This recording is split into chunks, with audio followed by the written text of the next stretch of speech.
प्रिय मित्रों, शुभ संदेश के प्रार्थना के समय में आपका हार्दिक स्वागत और मेरा प्यार भरा शालोम। परमेश्वर कितना भला है और उसकी भलाई सदा की है और उसने अपनी करुणा और भलाई हम पर बरसाई है, इसलिए हम उसके नाम का लाख लाख धन्यवाद करते हैं। आइए हम प्रार्थना करके आज का एपिसोड आरंभ करेंगे। सर्वशक्तिमान प्रिय परमेश्वर और अत्यंत दयालु पिता, प्रभु जी तेरे आगे हम अपने सिरों को झुकाते हैं और तेरे नाम का धन्यवाद करते हैं। हम धन्यवाद देते हैं इस पिछले हफ्ते के लिए, प्रतिदिन आप हमारे साथ थे। परमेश्वर पिता, आपने हमारी हर प्रकार से मदद और रखवाली की, हर ज़रूरतों को पूरा किया, इसके लिए हम आपके नाम का धन्यवाद देते हैं। प्रभु जी, हम अपने सारे मित्रगणों को आपके सामने लाते हैं, उनकी समस्याएं, उनकी परेशानियां, उनकी चिंताएं, उनकी बीमारियां। प्रभु जी, जो कुछ उनकी तकलीफ़ें हैं सब कुछ तू जानता है। प्रभु जी, हम विनती करते हैं कि तू उनमें से एक एक पर दया करेगा, अपना नेक और मजबूत हाथ बढ़ाकर उन पर रखेगा। परमेश्वर, उनकी हर परेशानी और दुविधा से उन्हें बाहर निकालेगा। विनती करते हैं प्रभु जी कि जिनका परमेश्वर पिता समस्याओं का भार उनके सिर पर है और वो उससे छुड़ौती पाने में परमेश्वर मुश्किल का सामना कर रहे हैं, हम विनती करते हैं कि आप उनकी मदद करेंगे और उन्हें हर तकलीफ़, हर खतरे, हर समस्या से बाहर निकालेंगे। परमेश्वर पिता, एक एक पे अपनी आशीष का हाथ रख और आज का ये समय आपके हाथ में सौंपते हैं। जब हम परमेश्वर तेरे वचनों को पढ़ते हैं, उसे हमें समझने की हिम्मत और परमेश्वर तो बुद्धिमानी दे और आशीष और अभिषेक दे, ताकि हम तेरे वचनों को सुन सकें, समझ सकें और परमेश्वर पिता उस पर चल सकें। हम तेरी आशीषों के लिए हृदय से तेरे नाम का धन्यवाद देते हुए प्रभु यीशु मसीह के नाम से प्रार्थना मांगते हैं, सुन और ग्रहण कर। आमीन, आमीन और आमीन। मित्रों, हम आपको फिर से एक बार याद दिलाना चाहते हैं कि आपकी जो भी प्रार्थना के निवेदन हैं और जो भी समस्याओं का सामना आप कर रहे हैं, तो आप हमारे प्रार्थना के जो योद्धा हैं उन्हें आप फ़ोन करके बता सकते हैं और दिए गए नंबर पे आप कभी भी कॉल कर लीजिए, वो सदा आपके लिए तैयार रहते हैं। आप उनसे अपना प्रॉब्लम, अपनी समस्याएं बांट सकते हैं और हम भी आपके लिए प्रार्थना करते हैं। मैं आपको बार बार बताती हूँ और फिर आज बताना चाहती हूँ कि YouTube पर भी जो आप पोस्ट करते हैं वहाँ से भी हम आपका नाम निकालते हैं, चाहे वो विवाह का प्रॉब्लम हो या कोई बीमारी का, या आपका घर बन रहा है और आपको आर्थिक समस्या का सामना करना पड़ रहा है, या जॉब की फरमाइश है, जो कुछ भी है हम उसे आपका नाम लेकर प्रार्थना करते हैं। तो हमारे YouTube पर भी आप प्रोग्राम हमारा देखिए, लाइक और शेयर कीजिए, ताकि दूसरे भी इस प्रोग्राम से आशीषित हों और आप इस तरह से दूसरों तक परमेश्वर का वचन फैला सकें। तो आइए हम अब आज के अध्ययन में जाएंगे और हम लूका रचित सुसमाचार और उसका 7वां अध्याय कर रहे हैं। और पिछले हफ्ते हमने जो किया था वो था यूहन्ना बपतिस्मा देने वाले का प्रश्न, जो उसने प्रभु यीशु मसीह से अपने चेलों द्वारा पूछवा भेजा था कि क्या तू ही है जिसकी हम राह देख रहे हैं या और कोई आने वाला है। और प्रभु यीशु मसीह ने उससे कहा कि जो कुछ तुम देख रहे हो आँखों देखा हाल, कि अंधे देखते हैं, बहरे सुनते हैं, गूंगे बोलते हैं, कोढ़ी शुद्ध होते हैं और उद्धार का सुसमाचार सुनाया जाता है, ये जाकर बपतिस्मा देने वाले यूहन्ना को बता दो। और उन्होंने जाके उससे वो बात बताई और ये बात हमने पिछले हफ्ते देखी। आज हम उससे आगे देखेंगे। तो हम 24वें वचन से आगे बढ़ेंगे। लिखा है, जब यूहन्ना के भेजे हुए लोग चले गए तो यीशु यूहन्ना के विषय में लोगों से कहने लगा, तुम जंगल में क्या देखने गए थे? क्या हवा से हिलते हुए सरकंडे को? तो जब उसके चेले, यूहन्ना के चेले वापस निकल गए तो प्रभु यीशु मसीह जो लोग वहाँ पर भीड़ इकट्ठी थी उनसे बात कर रहे हैं, और वो यूहन्ना के विषय में बात कर रहे हैं और कह रहे हैं कि तुम लोग जंगल में गए थे, क्योंकि यूहन्ना जो था वो जंगल में रहता था और वहाँ नदी में बपतिस्मा देता था लोगों को, और वहीं पर वो प्रचार करता था, कहता था कि पश्चाताप करो और मन फिराओ, क्योंकि परमेश्वर का राज्य निकट है। और लोग वहाँ आते थे, पश्चाताप करते थे, अपना मन फिराकर यरदन नदी में बपतिस्मा लेते थे। तो वो कह रहा है, प्रभु यीशु मसीह कह रहा है, तुम क्या देखने गए थे जंगल में? क्योंकि यहाँ लिखा है, क्या हवा से हिलते हुए सरकंडे को देखने गए थे?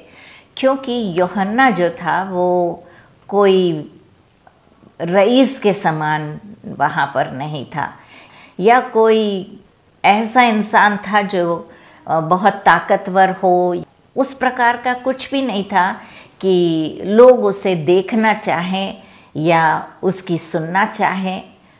आकर्षण कुछ भी नहीं था, क्योंकि हम यूहन्ना के बारे में मरकुस रचित सुसमाचार उसका पहला अध्याय और हम उसके दूसरे वचन से हम ये देखते हैं, जैसा यशायाह भविष्यवक्ता की पुस्तक में लिखा है, देख मैं अपने दूत को तेरे आगे भेजता हूँ जो तेरे लिए मार्ग सुधारेगा। जंगल में एक पुकारने वाले का शब्द सुनाई दे रहा है। तो यूहन्ना बपतिस्मा देने वाला जो था वो जंगल में प्रचार करता था, और लिखा है वो प्रभु का मार्ग तैयार करो और उसकी सड़कें सीधी करो। ये चिल्ला चिल्ला कर वो परमेश्वर के रास्ता तैयार करने के लिए प्रभु यीशु मसीह की वो चिल्ला कर प्रचार करता था कि परमेश्वर के प्रभु के मार्ग को तैयार करो। फिर लिखा है, यूहन्ना आया जो जंगल में बपतिस्मा देता था और पापों की क्षमा के लिए मन फिराव के बपतिस्मा का प्रचार करता था। तो जंगल में ही रहता था, जंगल में ही प्रचार करता था, और सारे यहूदिया प्रदेश के और यरूशलेम के सब रहने वाले निकल कर उसके पास आए और अपने पापों को मानकर यरदन नदी में उससे उन्होंने बपतिस्मा लिया। तो यहाँ पर हम बपतिस्मा देने वाले यूहन्ना के विषय में पढ़ते हैं, कैसे वो जंगल में अपनी सेवकाई करता था। और यूहन्ना ऊँट के रोम का वस्त्र पहने और अपनी कमर में चमड़े का कटिबंध बांधे रहता था तथा टिड्डियाँ और वन मधु खाया करता था, और प्रचार करता था कि मेरे बाद वह आने वाला है जो मुझसे शक्तिमान है, और मैं इस योग्य नहीं कि झुककर उसके जूतों को के बंध भी खोलूं। मैं तुम्हें जल से बपतिस्मा देता हूँ, परंतु मेरे बाद आने वाला पवित्र आत्मा से बपतिस्मा देगा। तो इस प्रकार से हम मरकुस में पढ़ते हैं कि उसमें कोई भी ऐसा आकर्षण नहीं था कि लोग आकर्षित होकर वहाँ पर जाएं। उसका वस्त्र धारण भी ऊँट के रोम के वस्त्र पहनता था, और इस प्रकार से वो वहाँ पर प्रचार करता था। तो वो कह रहा है प्रभु यीशु मसीह कि एक इंसान जिसकी कोई भी दुनिया की हैसियत के हिसाब से नज़रों से देखा जाए तो ऐसी कुछ भी हैसियत नहीं है कि लोग उसकी ओर आकर्षित हों और उसे देखने जाएं। वो एक हिलते हुए सरकंडे के समान, जिसकी कोई अहमियत नहीं होती, उससे उसकी तुलना कर रहे हैं। तो फिर तुम क्या देखने गए थे? क्या कोमल वस्त्र पहने हुए मनुष्य को? अभी हमने पढ़ा कि वो क्या वस्त्र पहनता था, ऊँट के रोम का वस्त्र पहनता था, चमड़ा का कटुबंध पहनता था। तो इस प्रकार से वो तैयार होता था। तो वो कोमल वस्त्र, रेशमी कपड़े या कोमल वस्त्र वो पहने हुए वहाँ पर नहीं रहता था कि लोग जाके उसे देख रहे। देखो, जो भड़कीले वस्त्र पहनता और सुख विलास से रहता है वे राजभवनों में रहते हैं।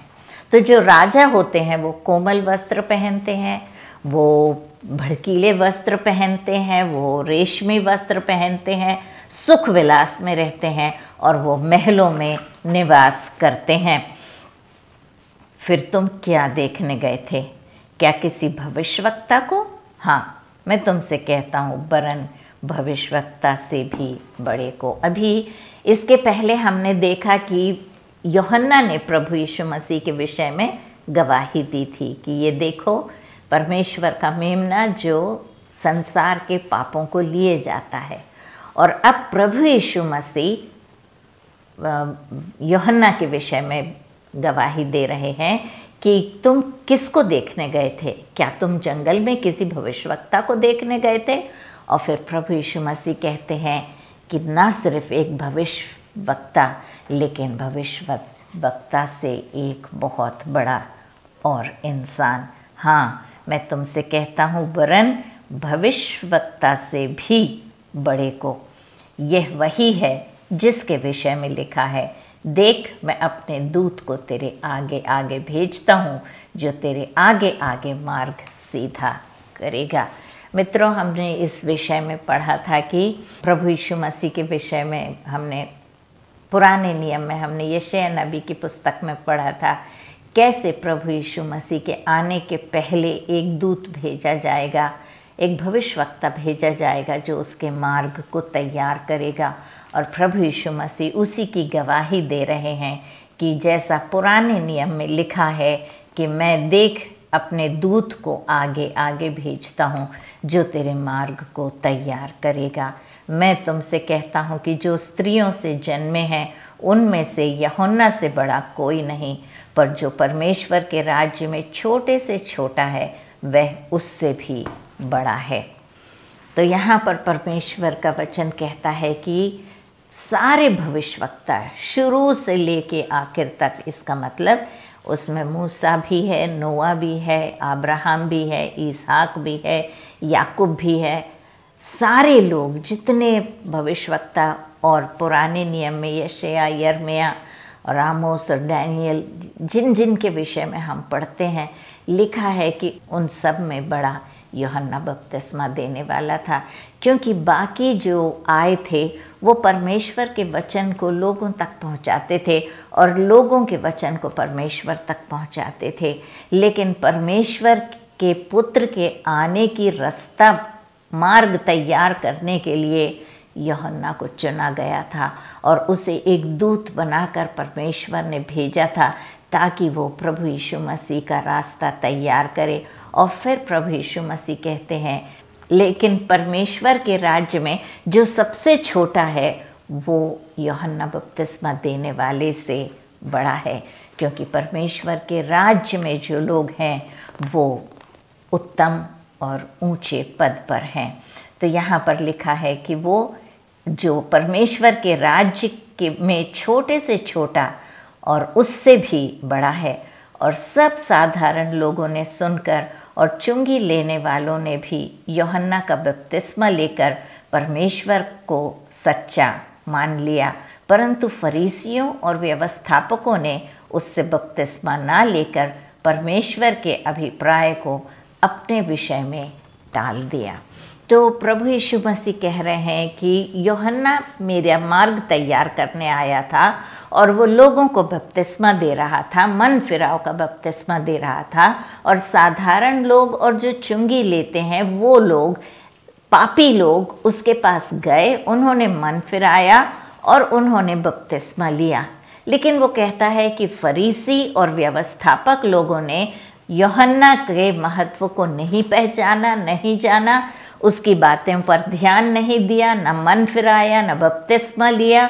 और परमेश्वर का जो उनके लोगों के प्रति अभिप्राय था कि मैं अपने बेटे को भेजूंगा, पहले तो दूत को भेजकर रास्ता तैयार करूंगा, फिर अपने बेटे को भेजकर ये सारी प्रजा का उद्धार करूंगा, ये परमेश्वर का अभिप्राय था लोगों के प्रति।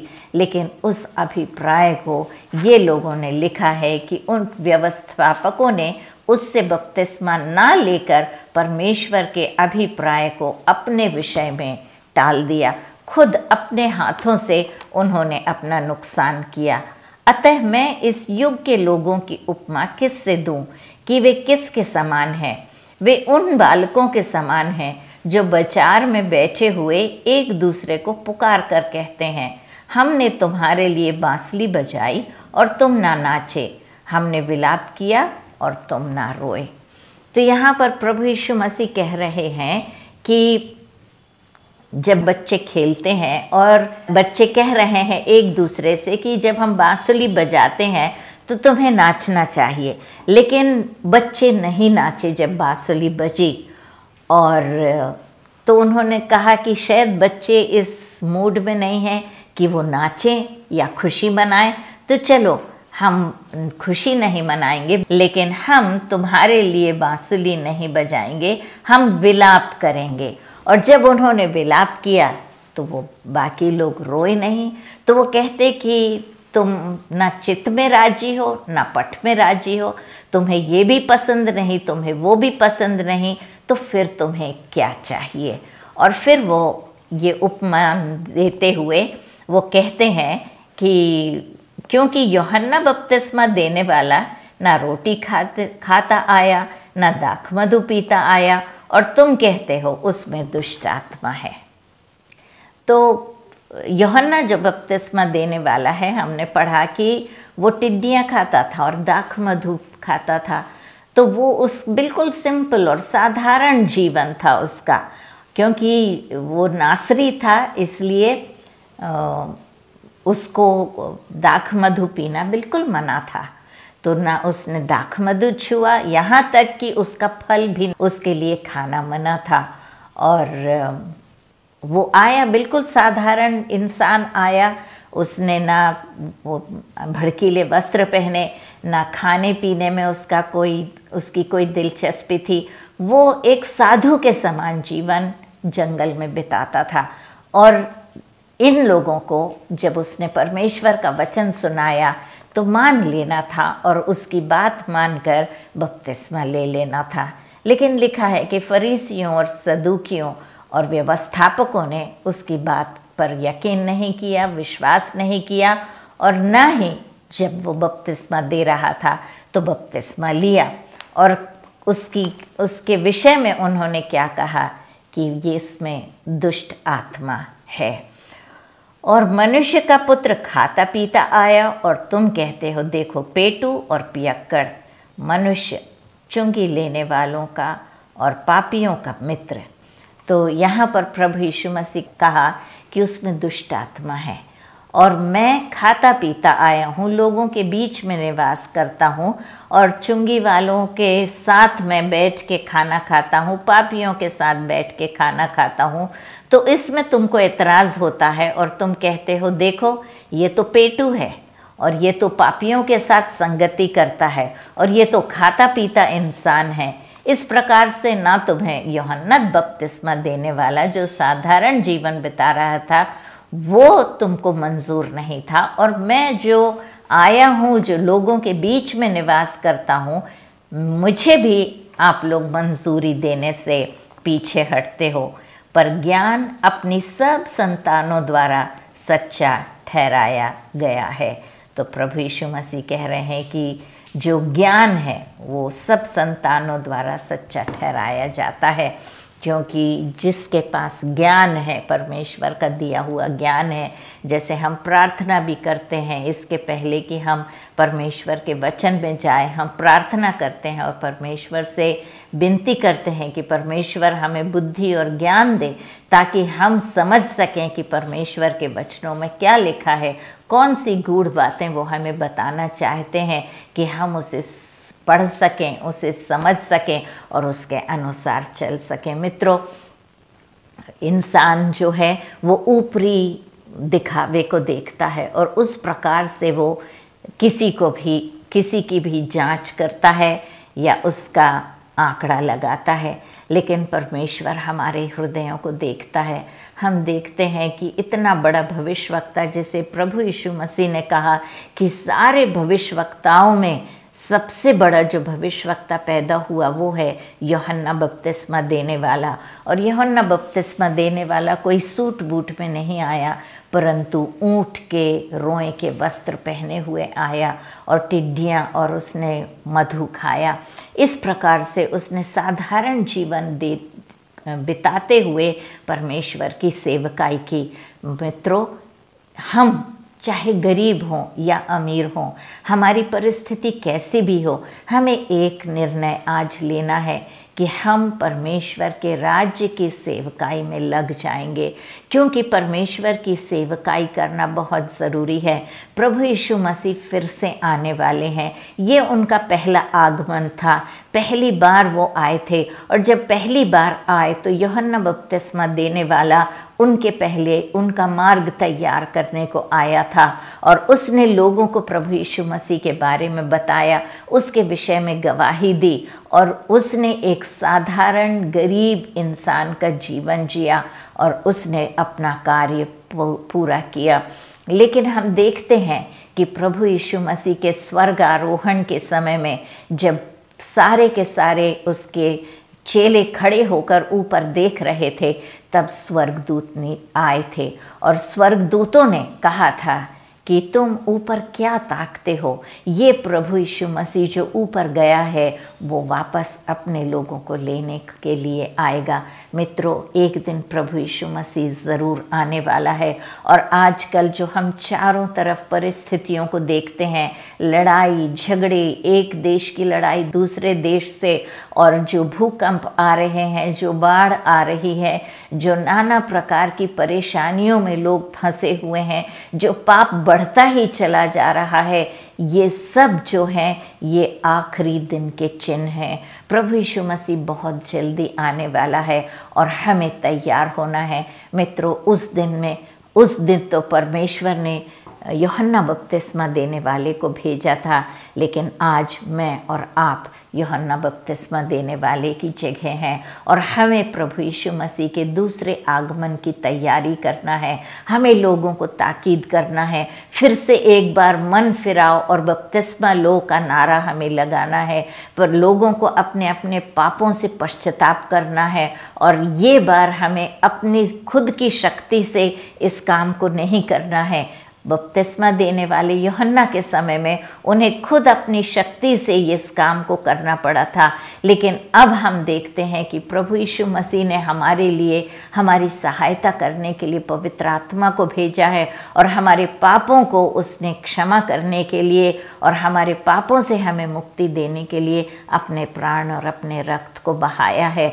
तो इसलिए ये काम हमारे लिए बहुत आसान है। हमें प्रभु यीशु मसीह को अपना मुक्तिदाता ग्रहण करना है, अपने पापों को उसके सामने मान लेना है और उससे पवित्र आत्मा की याचना करना है। और जब पवित्र आत्मा से हम अभिषेकित होंगे तो हम यूहन्ना बपतिस्मा देने वाले के समान हम भी गवाही देना शुरू कर देंगे। अपने मित्रगणों के बीच में, अपने पड़ोसियों के बीच में, हम जिनके साथ काम करते हैं उनके साथ, यदि स्कूल में पढ़ते हैं तो अपने सहपाठियों के साथ, कॉलेज में हैं तो हम जो हमारे साथ हमारी क्लास में पढ़ते हैं उनके साथ हम परमेश्वर के प्यार को बांटेंगे, परमेश्वर के प्रेम का बखान करेंगे, मुक्ति के मार्ग से उन्हें वाकिफ़ करवाएंगे और उनके साथ प्रार्थना करेंगे और हमारा जीवन खुद ही ऐसा बदल जाएगा ताकि हमारे जीवन को देखकर वो लोग परमेश्वर की महिमा को हमारे जीवन में देख सकेंगे।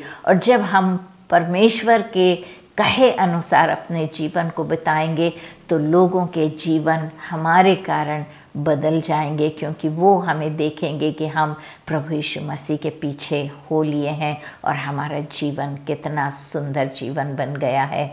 तो आइए मित्रों, हम प्रार्थना करेंगे और प्रभु यीशु मसीह को अपना जीवन समर्पित करते हुए उससे प्रार्थना करेंगे कि प्रभु मेरे जीवन को ले और मेरे जीवन को शुद्ध और पवित्र कर और मुझे शक्ति और सामर्थ्य दे और अपनी आत्मा से ऐसा परिपूर्ण कर ताकि मैं अपना जीवन तेरे कहे अनुसार चल सकूं, एक पवित्र जीवन बिता सकूं और मेरे द्वारा दूसरे परमेश्वर के राज्य में प्रवेश कर सकें। आइए हम प्रार्थना करें। परम प्रधान परमेश्वर पिता, तेरे नाम का हम धन्यवाद करते हैं। हम धन्यवाद देते हैं प्रभु जी सुंदर समय के लिए जब हमने तेरे वचनों को पढ़ा। प्रभु जी, हाँ, यूहन्ना ने तेरे लिए मार्ग तैयार किया, लेकिन तू फिर से आने वाला है परमेश्वर पिता, और अब हमें तेरे रास्ते को तैयार करना है। हम विनती करते हैं कि हम एक गवाह बनकर जिएंगे। हम परमेश्वर अपनी बुरी आदतों को और बुरे कामों को छोड़कर तेरे पीछे हो लेंगे, अपने क्रूस को उठाकर तेरे पीछे चलेंगे, एक पवित्र और सुंदर जीवन जिएंगे। महिमा तेरी परमेश्वर हमारे जीवन के द्वारा होगी। लोग तेरे परमेश्वर वचनों को समझ सकेंगे और उसे हमारे जीवन में परमेश्वर कार्य रूपी देख सकेंगे। और परमेश्वर पिता वो मान जाएंगे कि तू परम प्रधान परमेश्वर है, तू जीवता परमेश्वर है, तूने हमारे लिए अपने प्राण दिए और तू फिर से आने वाला है। परमेश्वर उस दिन के लिए हम सबको तैयार कर। हम सारे मित्रगणों को तेरे हाथ में सौंपते हैं, उनकी एक एक की परेशानियों को, एक एक की समस्या को, हर एक दुष्ट आत्मा से जो ग्रसित है उन्हें प्रभु यीशु मसीह के नाम से हर बीमारी और हर दुष्ट आत्मा को डांटते बांधते आज्ञा देते हैं, उन्हें छोड़कर निकल जाए और तेरी आत्मा का कार्य उनके जीवन में हो। परमेश्वर सारी शैतान की शक्ति को हम प्रभु यीशु मसीह के नाम से हरा देते हैं और परमेश्वर तेरा लहू एक एक पर छिड़कते हैं और विनती करते हैं परमेश्वर पिता God that you will meet each one of them at the point of their need. उनकी जो भी ज़रूरत है परमेश्वर उसे तू पूरी करेगा मेरे बापू। उनके घरों में परमेश्वर तेरी उपस्थिति वास करे,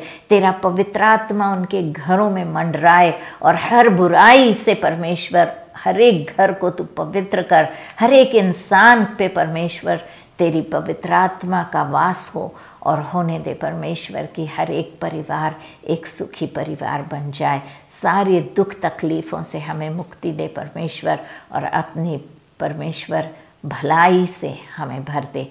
तेरी सारी आशीषों के लिए हम तुझे हृदय से धन्यवाद देते हुए प्रभु यीशु मसीह के नाम से हम ये प्रार्थना मांगते हैं।